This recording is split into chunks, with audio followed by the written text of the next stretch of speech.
올해 70줄에 들어서 어느덧 겨울해를 바라보고 있는 할머니입니다.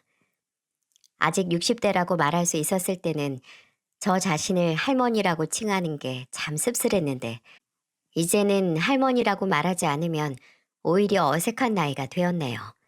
늘 심심할 때마다 듣던 채널에 70평생 살면서 얻은 큰 교훈을 여러분과 함께 나누고자 사연을 보내게 됐습니다. 남편 복은 없지만 자식 복은 넘치는 팔자. 저는 제 자신이 그런 팔자를 타고났다고 생각하고 살았어요. 저희 부부는 슬하에 아들 2명을 낳았고, 남편은 둘째가 막 초등학교에 입학했을 때 일하던 화학 공장에서 가스 누출 사고로 인해 목숨을 잃었죠. 참 성실하고 좋은 사람이었습니다. 제게는 든든한 남편, 아이들에게는 자랑스러운 아버지였지만, 그걸 누리면서 가족들 틈에서 행복을 느낄 수 있었던 시간이 너무나 짧았죠. 남편을 잃었다는 슬픔을 느낄 새도 없이 전 혼자의 몸으로 아들 2명을 키워야 했네요. 남편 없이 살아야 할 미래가 불안하긴 했지만 두렵진 않았습니다. 제가 두려워한다면 아비 잃은 우리 아들들은 누굴 바라보고 누구에게 기대면서 살겠어요. 이제는 잘 기억도 안 나는 과거를 가만히 더듬어 보면 참 안 해본 일이 없었네요. 식당 주방 일이나 건물 청소 일은 이골이 날 정도로 오래 했고, 공사 현장에서 인부들 밥 챙겨주면서 돈 받을 때 가장 두둑한 일당 받은 만큼 몸도 참 힘들었죠. 몸 망가지는 거 하나 생각 안 하고 쉬는 날도 없이 일할 수 있는 힘이 생겼던 건 집에서 저를 기다리는 아들들에게 조금이라도 편하고 하고 싶은 걸 누리면서 살 수 있는 환경을 만들어주기 위해서였습니다. 내 자식들은 배운 게 길지 않아서 몸 아프게 일한 부모처럼 되지 말라고, 위험한 곳에서 일하다 먼저 간 아버지 그림자는 쫓지 말라는 마음에서 여기저기 귀동냥으로 학원 보내고 과외시켜서 공부를 시켰어요. 다행히 첫째도 그렇고 둘째도 그렇고 공부를 할 줄 아는 놈들이었습니다. 첫째는 타고난 머리보다는 열정과 끈기, 또 목적의식이 분명한 아이였어요. 또 장남이라고 저가 뭐든 열심히 해야 동생도 따라올 거라고 생각할 정도로 책임감도 강했었죠. 둘째는 지 형보다 리더십이나 열정은 조금 약했을지 모르겠지만 타고난 머리가 참 좋았습니다. 어려서부터 눈치도 빨라서 혼이 날까 싶으면 재빨리 애교를 부리면서 빠져나가곤 해서 제가 크게 화낼 수도 없게 만들곤 했죠. 자식들만 보면 이것들은 대체 언제 다 키우나 까마득하게 느껴졌던 시절이 있었는데, 지나온 시절은 눈 깜빡하고 지나간 시간처럼 느껴진다고 하잖아요. 언제부턴가 저보다 키도 몸집도 커지고 쫄래쫄래 쫓아오던 애들이 이제 저보다 먼저 훌쩍 가버리는 뒷모습만 보이는 순간이 왔네요. 아들 녀석 둘 다 지들 애미 고생을 물거품으로 만들어버리지 않고 알아주는 명문대에 들어가서 사회에 나가 자랑스럽게 제 몫을 해내는 어른으로 자랐답니다. 첫째는 대기업에 들어갔고, 둘째는 조금 더 공부해서 로스쿨에 들어가 변호사가 되었어요. 남의 집 화장실 치우고 쓰레기 치우면서 키운 애들이 이렇게 성공했을 줄 누가 알았겠어요. 아니, 그런 줄 알았죠. 저는 정말 제가 자식 농사 하나는 기똥차게 성공을 했다고 착각을 하고 있었습니다. 이제 번듯한 사회인으로 만들어놨으니 조급하게 자식 걱정할 필요 없이 앞으로 저들 인생 잘 사는 거 묵묵하게 지켜볼 일만 남았다고 생각을 했어요. 이제 일 시작했으니 결혼을 한다고 하면 하는 거고, 혼자 산다고 하면 또 그건 나름대로 지 선택이니 하려고 했죠. 저는 첫째가 먼저 결혼을 한다고 할 줄 알았습니다. 장남이라서가 아니라 오래 사귀던 아가씨가 있었거든요. 첫째가 군대 갔을 때도 기다렸고, 또 취업 준비할 때도 묵묵히 옆에서 도와줬던 착한 아가씨였어요. 5년 이상을 사귄 사이라 애미인 저도 몇 번씩 얼굴을 봐서 알고 있었고요. 종종 저를 만나러 오면 제가 좋아하는 전병이나 인절미, 카스테라 같은 걸 사들고 오기도 하고, 꼭 제 생일을 챙겨서 꽃바구니를 보내주기도 했으니 제가 안 예뻐할 수가 있나요? 너무나 당연하게 그 아가씨와 첫째가 결혼할 거라고 예상을 했고, 저도 그 아가씨가 제 며느리가 된다면 정말 딸처럼 어여쁘고 소중하게 여기리라고 생각을 했는데, 그 두 사람의 결혼 소식은 평생 들을 수 없었습니다. 오히려 첫째보다 둘째가 먼저 결혼 소식을 알려왔어요. 둘째는 변호사가 된 후 들어간 로펌에서 1년차 경력을 쌓았을 때쯤 만난 아가씨가 있다고 제게 넌지시 전해왔는데, 같은 곳에서 일하는 변호사라고 하더군요. 제 짝을 만났다고 좋아하면서 제게 인사를 시키고 바로 결혼 준비를 할 거라고 하더군요. 만나보니 아주 밝고 똑부러진 게 인상이 아주 좋았어요. 본인이 하는 일에 자부심과 열정이 있어 보이는 모습이 아무리 제가 손윗 사람이라고 해도 배울 점이 많은 아가씨라고 생각을 했네요. 둘째는 제게 결혼 상대를 소개시키고 나서 바로 결혼 준비를 했고, 다음 해 봄에 결혼식을 올렸어요. 그리고 첫째는 원래 사귀던 아가씨와 헤어졌다는 소식을 알려온과 동시에 바로 다른 아가씨와 만나기 시작하더군요. 동생 결혼식 날 원래 사귀던 아가씨와 함께 올 거라고 생각을 했는데, 생전 처음 보는 아가씨를 데려오는 게 아니겠어요? 제가 한창 결혼식에 온 사람들을 맞이하면서 정신없이 인사를 하고 있는데, 갑자기 옆에 있던 첫째가 나가더니 얼마 안 있어 제게 데려온 의문의 아가씨를 보고 어리둥절한 표정을 지을 수밖에 없었죠. 기훈아, 옆에 있는 아가씨는 지금 저랑 만나고 있는 사람이에요. 보람아, 인사드려. 안녕하세요. 황보람이라고 합니다. 어? 그래요. 반가워요. 당장 그 전에 오래 만났던 아가씨와 언제 헤어졌는지, 왜 헤어졌는지 물어보고 싶었지만, 이제 사귄다는 사람 앞에서 꺼낼 수는 없는 노릇이잖아요. 그래서 일단은 둘째 결혼식이니 정신도 없어서 그냥 넘어갔죠. 하지만 그 후에도 어떻게 된 일이냐고 물어도 별다른 대답을 하지 않더군요. 그저 이렇게만 말했습니다.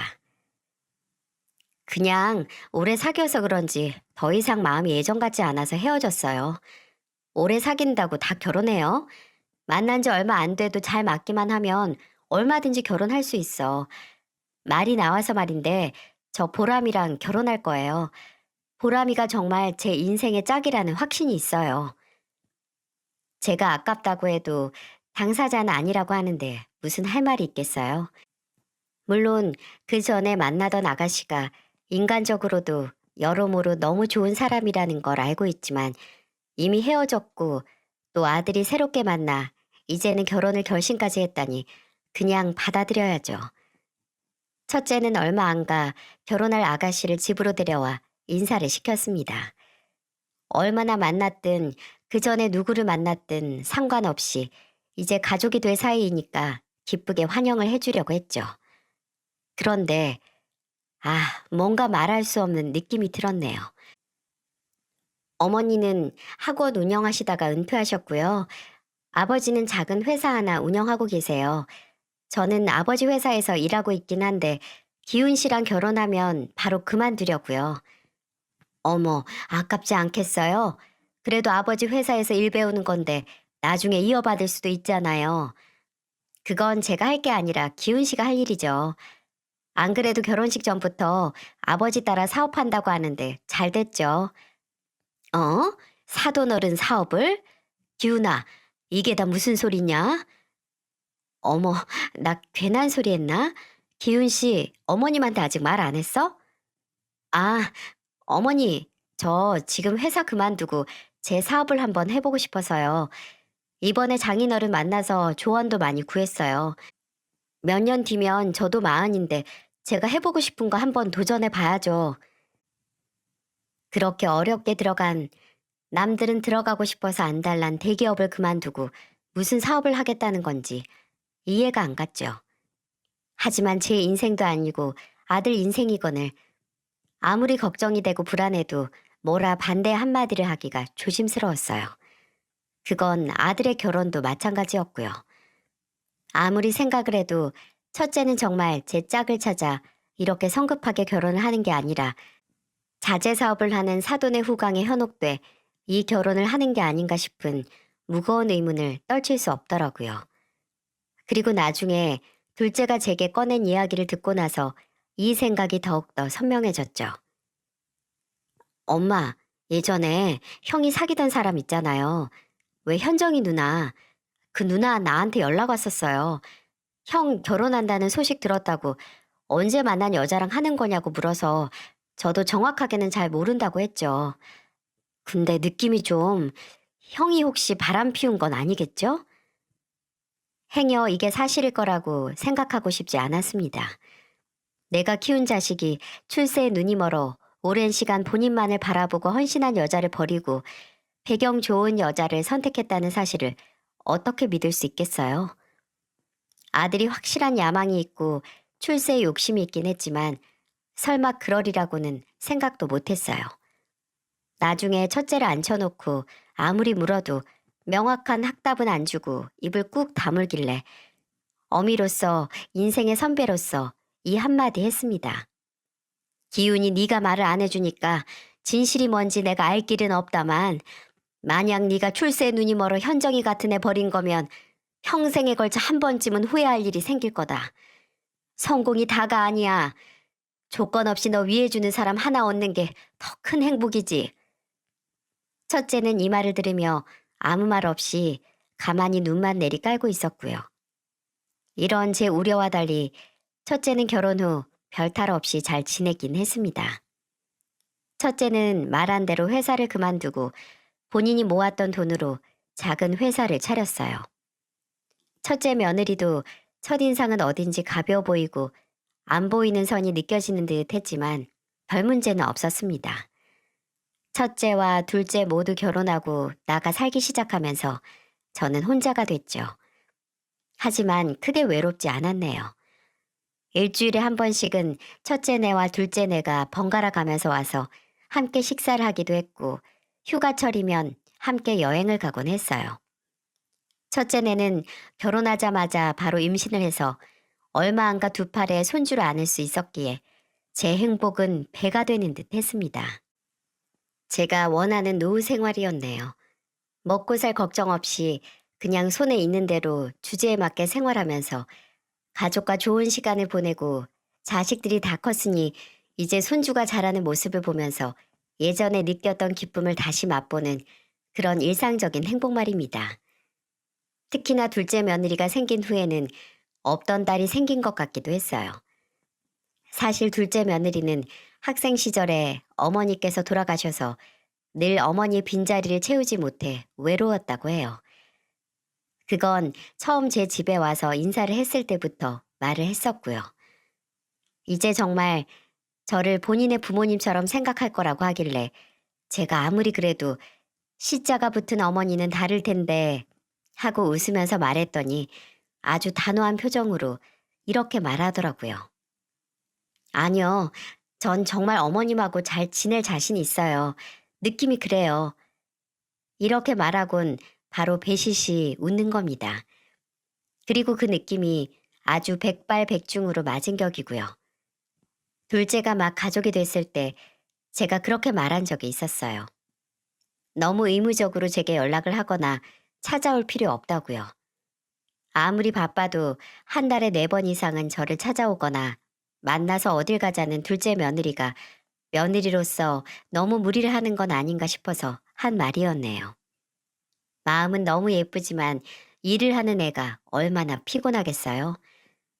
근데 제가 그렇게 말한 이후로는 아예 찾아올 이유를 만들어서 오는 게 아니겠어요?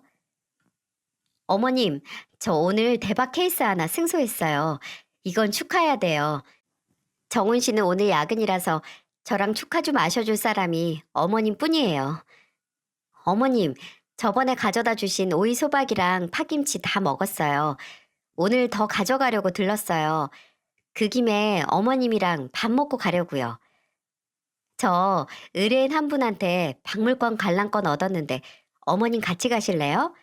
어머님 둘째 아들은 영 이런 데 관심이 없어서 갈 사람도 없네요. 어머님이 예술의 문외 아닌 아들 대신에 같이 가주세요. 네? 나중에는 정말 애쓰는 게 보여서 안 그래도 일하느라 머리 터질 텐데 뭐 하나씩 생각해 오지 말고 그냥 아무 이유 없이 와도 된다고 말했습니다. 그 후로는 정말 심심하면 찾아왔고요. 참 그 모습이 사랑스럽기도 했고 또 안쓰럽기도 했어요. 어렸을 때 못 해본 걸 지금에서야 하면서 즐거워하는 모습에 가슴이 아리더라고요. 돌아가신 어머니와 얼마나 시간을 보내고 함께 웃고 싶었을까 하는 생각을 하며 더욱 잘해주려고 노력을 했습니다. 제가 그렇게 살가운 성격은 아닌데 둘째 며느리 옆에만 있으면 이상하게 긴장이 풀리기도 했어요. 하지만 이런 일상적이고 평화로운 시간은 얼마 가지 않았습니다. 첫째 손주가 막 2살이 되어갈 무렵 제 평화로운 일상이 점점 흔들리는 게 발바닥에서부터 느껴지는 것 같았네요. 그 시작은 오히려 좋은 소식으로 시작했습니다. 첫째 아들이 홀로 시작한 사업은 예상보다 결과가 부진했는데 그래도 혼자 뭐든 시작하겠다는 모습을 좋게 본 건지 사돈 어른께서 손을 내밀어 준 거예요. 본인이 하는 자재 사업 말고 곁다리로 시작한 다른 사업 대표 자리에 첫째를 앉히겠다는 거였어요. 첫째에게 직접 들은 게 아니라 법률 자문 때문에 먼저 이 소식을 들은 둘째가 제게 전하긴 했지만 기쁘긴 하더군요. 이게 첫째가 바라던 거였고 결국 이뤄내긴 했으니 부모로서 축하를 했죠. 하지만 이게 비극의 시작일 줄 누가 알았겠어요? 둘째네보다 적긴 했지만 종종 첫째네와도 왕래가 잦긴 했습니다. 첫째 며느리는 워낙 주방일에 까막눈 수준이라서 제가 둘째네보다도 밑반찬을 더 많이 챙겨줬어요. 첫째 며느리도 그걸 고마워했고요. 또 봐줄 사람이 없으면 손주를 제게 맡기기도 했고 그래서 자연스럽게 첫째네 현관문 비밀번호도 알고 있었습니다. 그렇게 어느 정도 교류가 있긴 했는데 어느 순간 그게 또 끊기기 시작했어요. 저도 처음에는 아들이 새로 일을 시작해서 그런가 보다. 대표 자리가 쉽지는 않겠지.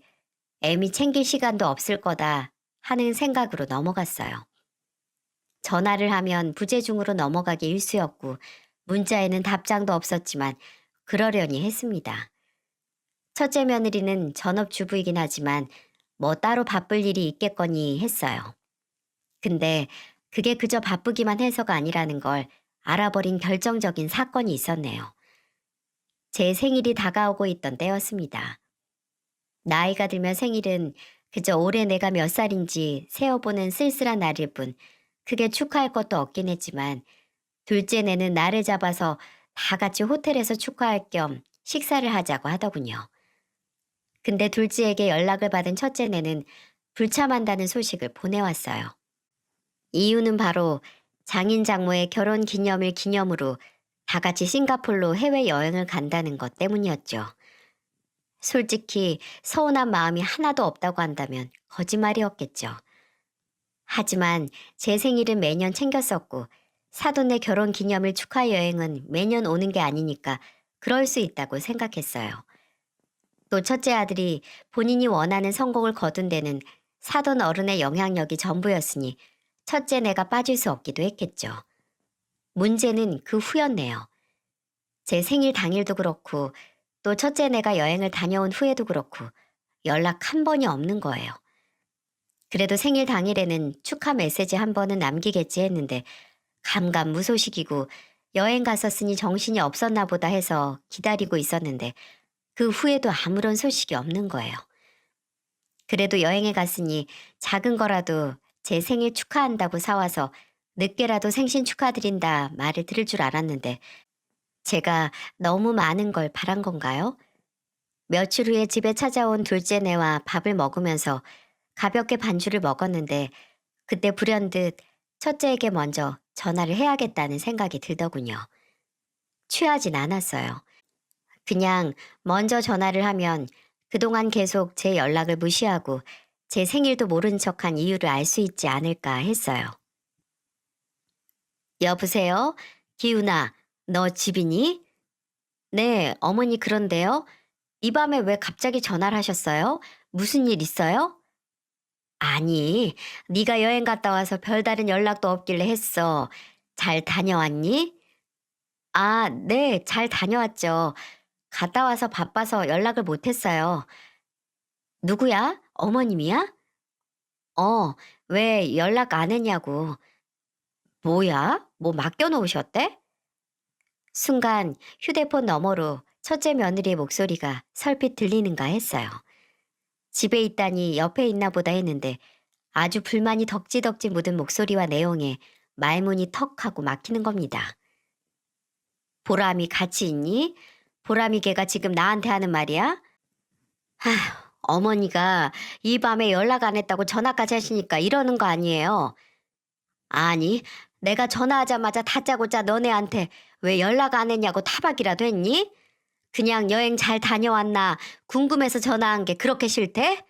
예, 보람이 전화 좀 받으라고 해라. 너무 어처구니가 없어서 저는 첫째에게 며느리를 바꿔달라고 했고, 첫째는 한숨을 푹 쉬더니 이내 며느리에게 전화를 건넸어요. 며느리는 아주 퉁명스러운 목소리로 전화를 받더라고요. 보람아, 너 내가 지금 밤 10시에 전화한 게 그렇게 불만이니? 내가 너나 기훈이가 내 생일날 전화 한 통, 문자 한 통 없다고 뭐라 하기라도 했니? 뭐가 그렇게 안 입고 와서 옆에서 투덜거리고 있어? 어머님, 생각 좀 해보세요. 어머님 지금 말하신 거 다 불만이시긴 하잖아요. 그죠? 그래서 전화하신 거 맞잖아요. 네가 그걸 어떻게 아니?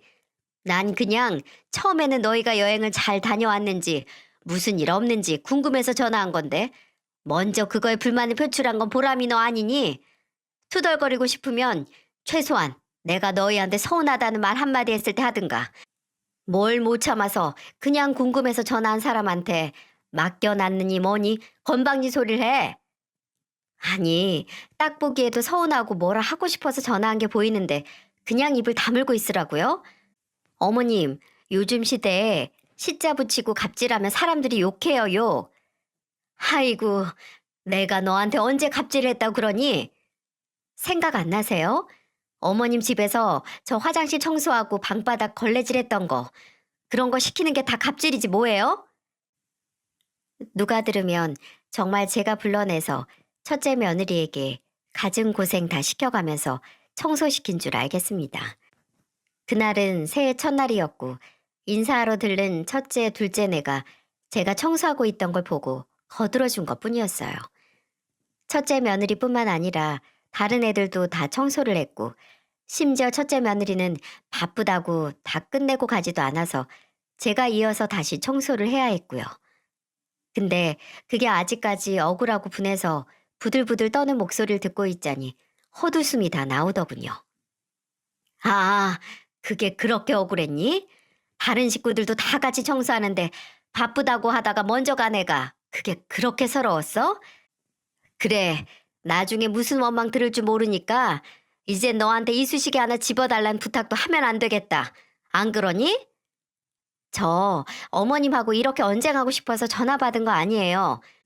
앞으로 괜히 연락이나 어머님 댁에 가는 문제로 스트레스 안 주셨으면 좋겠네요. 불리하니까 바로 말 돌려서 마치 본인이 이 일의 피해자인 것처럼 말하는 첫째 며느리의 말을 듣자마자 저 또한 괜히 시간 낭비, 감정 낭비하고 싶지 않아 바로 끊었습니다. 옆에서 모든 통화 내용을 듣던 둘째네도 어이없어 하더군요. 진짜 살다 살다 제 딸버린 애한테 별 이야기를 다 들었습니다. 그 후로도 첫째 며느리는 작정한 것처럼 굴더군요. 본인한테 필요 없을 때는 시어머니에게도 남처럼 굴었습니다. 그날 통화했던 건 별다른 대화 없이 없던 일처럼 그냥저냥 넘어갔는데 하루는 손주를 봐달라는 말을 듣고 가서 봐준 날이 있었어요. 첫째 며느리는 외출을 하고 저는 남아서 손주를 재우고 차 한잔 하기 위해 주방으로 갔죠. 물이 끓는 동안 넓디 넓은 주방을 이리저리 살펴봤어요. 아무 생각 없이 냉장고를 열었는데 이럴 수가. 제가 한 달도 전에 보낸 반찬통이 마치 뚜껑 한 번 열리지 않은 채로 그대로 냉장고 구석에 박혀 있는 게 아니겠어요? 멸치볶음 속 꽈리고추에 뽀얀 곰팡이를 확인했을 때 이 반찬이 얼마 동안 방치됐었는지 알 수 있었네요. 나중에 집에 온 며느리에게 이 얘기를 하니 아주 펄쩍 뛰더군요. 제발 뭐가 문제인지 여러분께서 봐주시겠어요? 보람아, 냉장고 보니까 내가 보내준 반찬이 그대로 있더라. 입에 안 맞으면 다른 걸로 바꿔줄까? 둘째네는 진미채나 오징어채 볶음 잘 먹던데 냉장고를 열어보셨어요? 대체 왜 남의 집 냉장고를 열어보세요? 뭐 하나 흠잡아서 뭐라고 하시려고 그러시는 거죠? 넌 무슨 말을 그렇게 하니? 그럼 반나절 꼬박에 봐주면서 나는 물도 못 꺼내 먹니? 그리고 내가 방금 네 탓을 하든 혹시나 입에 안 맞아서 안 먹었나 해서 다음엔 음식 낭비할 것 없이 더 입에 맞는 걸 물어봐도 아주 잡아먹을 듯이 구는구나. 대체 뭐가 문제니? 너는 내가 말하는 거 뭐든 다 공격으로 받아들이는 거야? 어머님, 수가 빤히 보이니까 그러죠. 어머님 손주 봐주는 걸로 마음대로 제 집 냉장고 들쑤실 수 있는 권리가 생기는 거 아니잖아요. 그럼 우리 아버지는 남편한테 회사도 줬으니까 이 집에 들어와서 남편이 청소는 하는지 애는 잘 보는지 다 감시할 수 있는 거겠네요? 예, 너랑은 말이 안 통한다. 무슨 말만 해도 뭐든 꼬아서 받아들이니까 그냥 내가 말을 말아야겠어. 네 아버지가 뭘 하든 그건 알아서 하시라고. 너는 제발 듣고 싶은 대로 듣고 말하고 싶은 대로 뭐든 하는 그 버릇 좀 고쳐라. 어?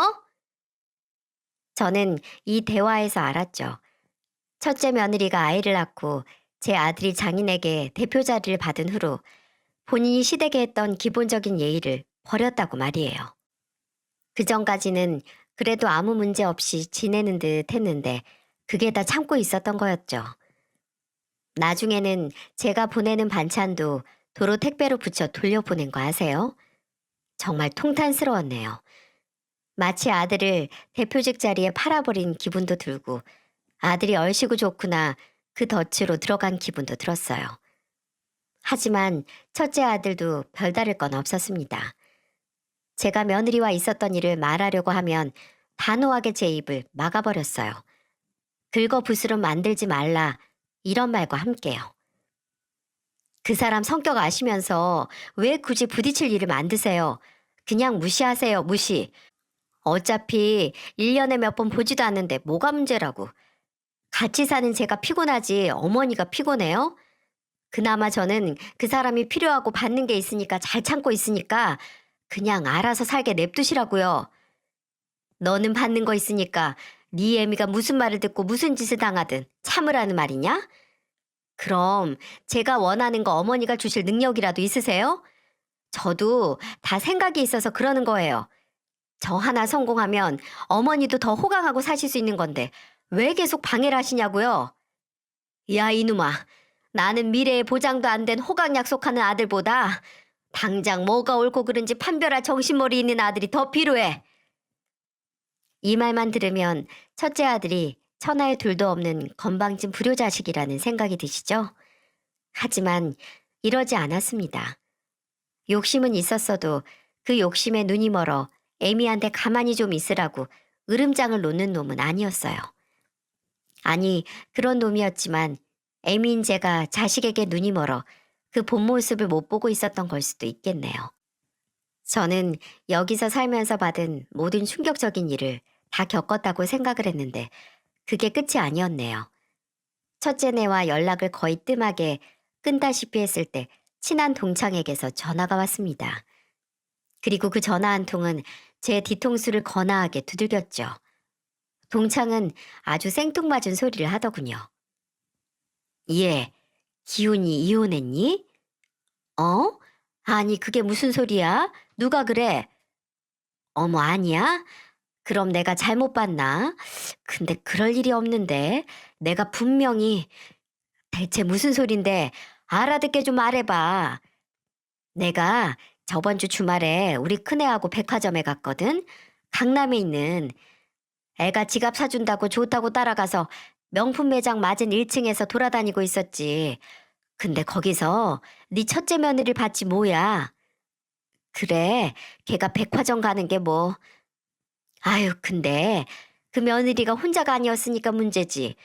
어떤 훤칠한 남자랑 팔짱 끼고 가던데? 둘이 쇼핑한 건지 그 남자 양팔에 명품 브랜드 로고 박힌 쇼핑백이 잔뜩 들려 있고, 아, 그럼 혹시 남매인가? 남동생이나 오빠 있대? 아니, 혼자야, 외동딸. 근데 그거 진짜 우리 첫째 며느리 맞아? 잘못 본 거 아니고? 자기 며느리가 어디 흔한 인상이야? 여기저기 고쳐서 인상도 세잖아. 쉽게 잊힐 얼굴이 아니지. 내가 정말 확신한다니까. 근데 이혼 안 했다고? 엄마야, 그럼 내가 괜한 소리 한 거 아닌가 모르겠네. 여러분은 이게 믿어지시나요? 동창과의 전화를 끊은 후에도 설마 아니겠지, 사촌은 아닐까 하는 생각을 계속했지만 동시에 뒷골이 뻐근해지면서 모든 것에 초월한 기분도 들더라고요. 아무리 부부 사이 일은 당사자들끼리 해결을 해야 한다지만 혹시 이 일이 사실이고 첫째 아들이 모르고 있다면 어떻게 해야 할지 감당이 안 되는 거예요. 당장 둘째 아들에게 상의를 한다면 혹시 지형한테 바로 달려갈까 싶어서 저는 이 복잡한 속을 둘째 며느리에게 털어놨죠. 오랜만에 둘이서 밥 먹자고 집으로 부른 후에 넌짓이 있었던 일을 말하니까 둘째 며느리가 한동안 사력 있게 고민을 하는 듯 했습니다. 그리고 명쾌하게 말하더군요. 어머님, 이 일은 일단 확실하게 정말 형님이 바람을 피우는지 아닌지 알아보는 게 우선이에요. 아무리 남녀 관계는 건드리지 말라고 하지만 가족 일인데 어떻게 강 건너 불구경을 해요. 근데 바람인지 아닌지 알아도 기운이 걔가 헤어진다고 할까? 걔 지 장인어른 등에 업고 사장된 지 얼마 되지도 않았는데 듣고 나서 어떻게 할지는 아주버님이 결정하는 거고 일단 어머니께서는 이미 이렇게 알게 된 거 가만히 있을 수 있으세요? 아니 못 있지. 네 말이 맞다. 일단 제가 로펌에서 일할 때 자주 찾는 흥신소에 먼저 말해둘게요. 만약 정말이라면 증거가 더 잡히겠죠. 그게 나오면 어머니께서 아주버님께 말을 하실지 아니면 그냥 언젠가 밝혀지게 냅둘 것인지 선택하세요. 근데 제 생각에는요, 어머님, 아주버님도 알 권리가 있고 또 회사 그게 뭐라고 인간으로서 남편으로서 최소한의 존엄성을 포기하겠어요? 가만히 생각해보니 저도 둘째 며느리의 의견에 동의를 했어요. 만약에 첫째 아들이 대표 자리에 앉으면서 잊고 있었던 최소한의 자존심이 있다면 본인 안의 실체를 알고 옳은 선택을 하겠죠. 저는 그렇게 둘째 며느리의 도움으로 불륜 의혹이 대두된 첫째 며느리 뒷조사를 시작했습니다. 기다리는 시간이 참 영원처럼 느껴지고 한편으로는 아예 불륜이 맞아서 갈라서길 바라면서도 또 한편으로는 그냥 추문에 불과해서 첫째 아들이 상처 안 받고 둘이서 지지고 볶고 살길 바랐어요. 한마디로 복잡했습니다. 그리고 3주 뒤에 이 복잡한 심정을 단번에 정리할 결과를 받고야 말았네요. 둘째 며느리가 의뢰했던 흥신소에서 받은 결과물을 들고 제 집에 나타났을 때 이미 둘째 며느리 표정에서 어떤 결과가 나왔는지 알 수 있었어요. 어머님, 일단 결과는 이렇게 나왔으니까 내용은 저는 안 보셨으면 좋겠어요. 들으시는 거랑 직접 보는 거랑 받으실 충격이 다르실 거예요. 아니다, 희정아. 걱정해 주는 거 고마운데 내가 두 눈으로 직접 봐야 내 아들도 보여줄 수 있는 거지. 둘째 며느리의 말대로 정말 직접 확인하는 게 충격이 어마어마하더군요.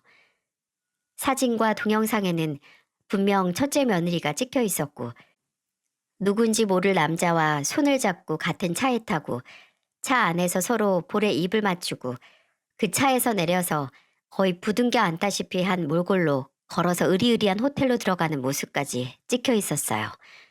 심지어 그 호텔의 내부인지는 모르겠지만 수영장 안에서 서로 안고 수영하는 모습도 서슴없이 스킨십인지 뭔지를 하는 꼴까지 다 확인할 수 있었네요.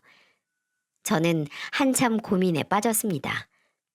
이걸 첫째 아들에게 보여주는 건 이미 결정을 했고 만약 아들이 이걸 봤음에도 제 욕심에 이혼을 안 하면 어쩌지 하는 그런 고민 말이죠. 지금 와서 생각해보면 그런 결정을 하든 말든 가만히 집 팔자려니 하고 모른 척 했어야 했지만 그때는 혹여 아들이 이혼 후 대표 자리에서 물러날 게 두려워서 잘못된 선택을 하면 어떻게 할까 걱정이 됐네요. 그래서 큰 결심을 했습니다. 그때쯤 몇 년 전 경기도의 사둔당이 재개발이 결정돼서 꽤 두둑한 보상금을 받을 수 있었거든요. 그 돈을 첫째 아들에게 줄 결심을 했어요. 사위로서 받은 대표 자리는 과감하게 포기하고 새로 뭐든 시작하라고 사업 자금으로 줄 생각이었어요. 하지만 그런 결심을 마음먹고도 결정을 내리긴 쉽지가 않았습니다. 제게 이런 고민을 들은 친구들 몇 명은 기겁을 하면서 저를 말렸기 때문이었어요. 기훈 엄마, 요새는 돈 없으면 부모 취급도 못 받아. TV에서 못 봤어? 부동산이니 뭐니 다 증여해줬더니 쌩하니 모른 척하고 부모 버린 자식들. 있는 거 다 줘봐야 탈탈 털리고 알거지로 외롭게 노후 보내는 부모들이 얼마나 많은데. 그래도 차마 첫째 아들을 도와주고 싶으면 시험을 해보지 그래. 그 누구였더라? 기정이 아버지인가? 예전에 유언장 만들기 전에 시한부 판정받았다고 자식들한테 말 다 한 다음에 그 반응에 따라서 유산 상속해줬다고 하지 않았어? 기훈 엄마, 내 속으로 나와서 믿을만 하다고 해도 두들겨 보고 건너, 어? 맞는 말이긴 했습니다. 제가 도움을 준다고 해도 그 고마움을 알아주기는커녕 콧방귀를 낄 수 있고 받고 나서 말이 달라질 수 있으니 저도 보험이 필요하긴 했어요. 예전 같았으면 무슨 소리냐고 그럴 일 없다 했겠지만 결혼 후에 너무나 달라진 첫째 아들의 모습을 확인했기에 설득 당할 수밖에 없었네요. 저도 들은 대로 자식들에게 시험을 해보기로 했습니다.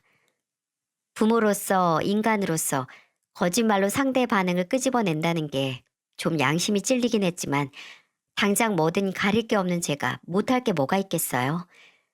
일단 둘째네에게 먼저 제가 췌장암 중기라는 거짓 고백을 했습니다. 어땠을까요? 아직도 그 생각을 하면 미안해서 어쩔 줄 모르겠어요. 둘째 아들과 며느리는 서럽게 울었습니다. 엄마, 엄마 내가 꼭 엄마 살릴 거예요. 전국의 모든 병원을 다 뒤져서라도 엄마 고칠 의사 꼭 찾아낼게요. 그러니까 제발 나쁜 생각하지 마세요. 저 엄마 절대 포기 안 해요. 아들은 제게 저들 집으로 들어와서 같이 살자고 그래야 간병하기 좋다는 말을 하는데 저는 차마 그 자리에서 다 거짓말이라고 너희를 시험하기 위해서라는 말을 꺼낼 수가 없더라고요. 일단 울고 있는 애들을 진정시키고 넌지시 제가 왜 이런 거짓말을 할 수밖에 없었는지에 대해 천천히 설명을 했죠. 며느리는 안도의 한숨과 함께 긴장이 풀렸는지 그래도 너무하셨다 라고 하며 더 울었고 둘째 아들은 화가 나서 바로 집 밖으로 뛰쳐나가 버리더군요. 그 후로 둘째 아들의 화는 일주일을 더 갔지만 그래도 믿을 만한 자식이 있다는 생각에 염치도 없이 안도하고 말았네요. 하지만 제가 정말 봐야 했던 반응은 둘째가 아닌 첫째였죠. 주말 하루 나를 잡아 연락을 먼저 안 하고 첫째네 집에 찾아갔습니다. 문을 열어준 며느리는 순간 표정을 못 숨기고 말도 없이 찾아온 제게 눈살을 찌푸렸지만 중요하게 할 얘기가 있다는 말에 길을 터주더군요. 집 안으로 들어가니 손주는 방에 있는지 안 보이고 첫째 아들은 거실 소파에 앉아 TV를 보고 있었죠. 고개만 돌리고 저를 보면서 무슨 일로 왔냐고 귀찮은 내색을 비치는 아들을 보면서 어쩌면 지금부터 결과가 눈에 보일 수 있겠다는 생각을 잠시 했습니다. 저는 아들에게 TV를 잠깐 끄고 며느리 너도 잠깐 와서 앉으라는 말을 했어요. 떨떠름한 얼굴의 두 사람을 마주하고 숨을 크게 들이마셨어요. 그리고 이내 준비했던 말을 꺼냈죠. 지난주에 조직 검사를 했는데 결과를 보니까 내가 췌장암이더라. 중기라는데 병원비도 만만치가 않을 것 같고 내 몸이 그 치료를 다 버틸 수 있나 그것도 걱정되는구나. 암이요? 어머니 암 걸리셨어요? 그래, 그냥 몸이 좀 안 좋은 줄만 알았는데 이상하게 살이 빠져서 가보니 그렇다더라. 정훈이네는 아직 몰라. 그래도 네가 맞이라서 일단 먼저 말해야 될 것 같아서 이렇게 왔어. 갑자기 암이라고요? 어머니, 지금 이 시기가 저한테 얼마나 중요한지 모르세요? 그게 무슨 말이니? 저 지금 대표직 맡은 지 2년도 안 됐어요. 별다른 성과 크게 낸 것도 없는데 어머니 아픈 거 신경 쓰느라 일이 지장 가면 저 어떻게 하라고 갑자기 이런 폭탄 선언을 하세요? 허, 넌 지금 그걸 말이라고 하니? 내가 폭탄 선언을 하고 싶어서 했겠어? 아니, 당장 그렇게 급한 거 아니면 잠깐 어머니만 알고 계시거나 정훈이한테 가셨으면 됐잖아요. 그러게. 어머님, 왜 저희한테 먼저 오셨어요? 서방님네도 명색이 변호사 부부인데 돈 잘 벌 거 아니에요. 혹시 지금 저만 놀고 있다고 저한테 간병 부탁하려고 하시는 건 아니죠? 이 사람 어머니 간병 못해요. 평생 굳은 일 한번 해본 적이 없는데 어떻게 간병을? 지금 내 입에서 간병이 간자 한 번이라도 튀어나온 적 있니? 왜 지레 겁먹어서 헛소리들이야? 아니 그럼 어머니가 갑자기 오셔서 이런 얘기를 왜 저희한테 먼저 하시냐고요? 정훈이네 먼저 불러서 할 수도 있었는데 그냥 솔직히 말하세요. 간병은 이 사람이 못하고 차라리 간병인을 붙여드릴게요. 그럼 됐죠? 얼마 필요해서 오신 거예요? 맞네. 어머님 돈 때문에 오신 거죠? 제가 간병 못한다고 하면 미안해서 돈이라도 좀 챙겨드릴까 봐 계속 입 다물고 계신 거잖아요.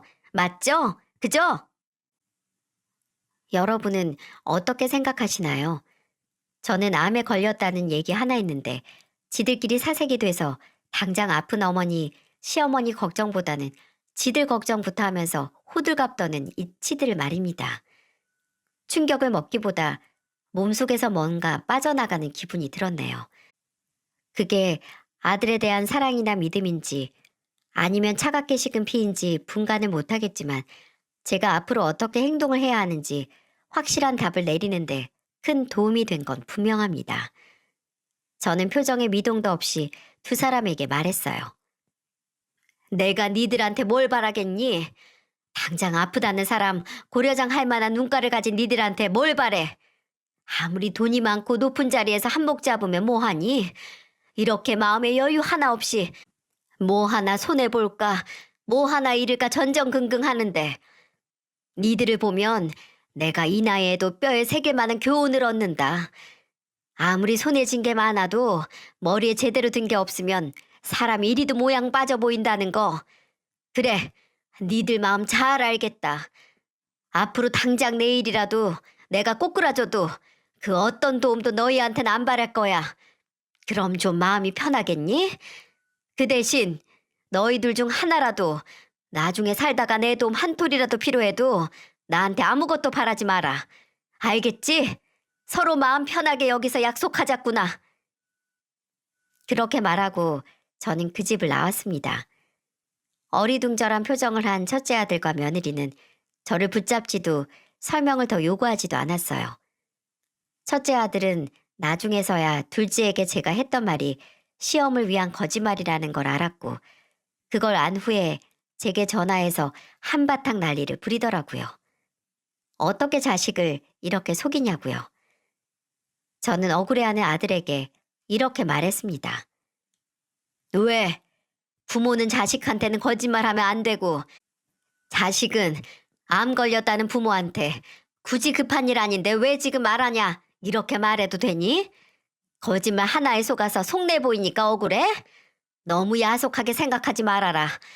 나도 거짓말 하나 때문에 병들면 장남한테 바로 버려질 거라는 거 미리 알았으니까. 그 후로는 첫째네와 일절 연락을 하지 않았어요.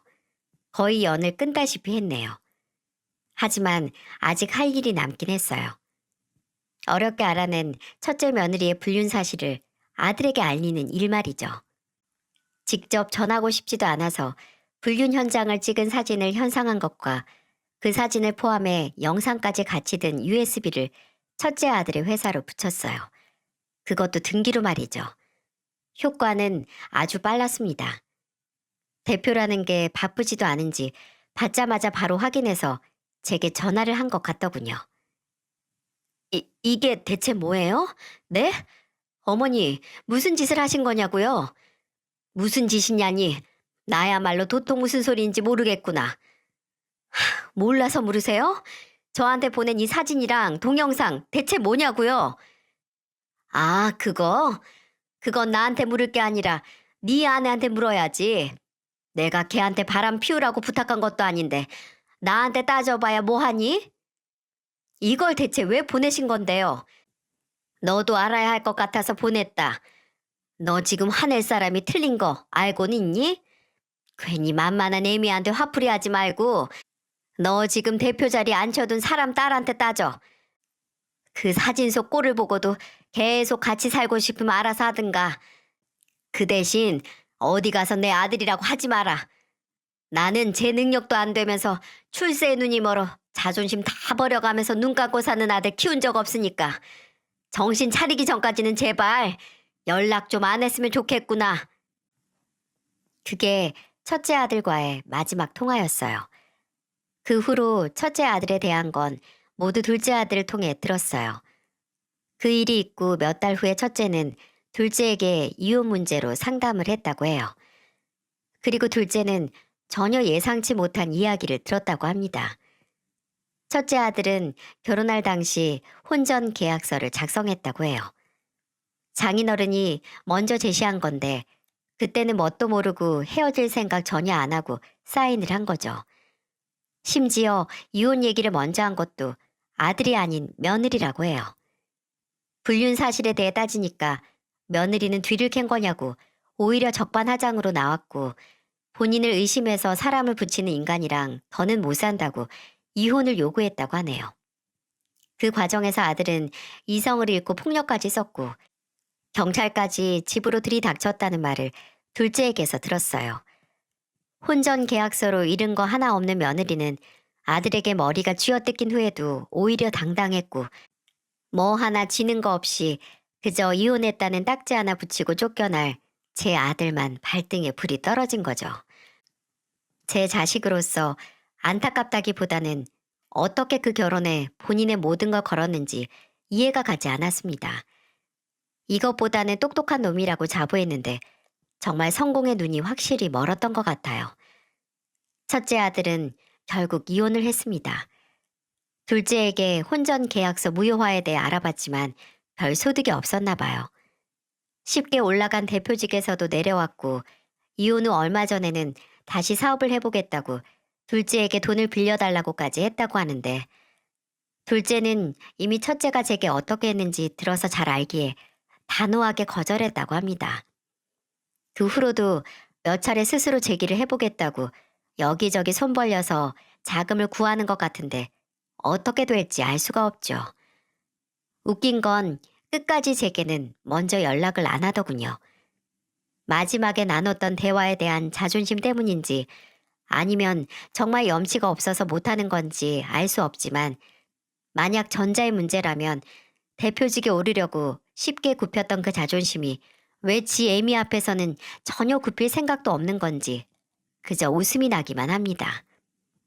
앞으로도 첫째 아들이 스스로 본인의 잘못을 인정하고 제대로 사과를 하지 않는 이상 제가 먼저 아주 조금의 도움을 줄 일은 절대 없을 거예요. 아무리 제 속으로 낳은 자식이라고 해도 먼저 실망감을 안겨준 놈에게 뭐든 다 져줄 필요도 이유도 없는 거니까요. 부모의 사랑은 종종 무조건적이고 헌신적으로만 설명되기에 그 고마움을 모르는 자식들이 많아지는 것 같기도 하네요. 이미 그 고마움을 모른다는 게 판별된 자식에게는 절대로 제 손안에 쥐고 있는 재정적인 부분에 대해 조금의 언질도 하지 않을 것이고 부모로서의 권위를 지키기 위해서라도 놓지 않아야겠습니다. 부디 부모라는 이름으로 헌신을 자처하는 분들에게 그 헌신의 무게를 모른 척하는 자식들에게 낭비하지 않길 바랍니다. 어느 정도 자식에게 거리를 두고 객관적으로 행동을 하는 게 내 자신을 지키는 힘이 되기도 하더군요. 늙음하게 커다란 상처를 받느니 먼저 부모로서의 나 자신을 보호할 방법을 꼭 마련해 두시길 바랍니다. 이렇게 늙은이가 구구절절 제 이야기를 많은 사람이 듣는 곳에서 할 수 있는 자리가 얼마나 될까요?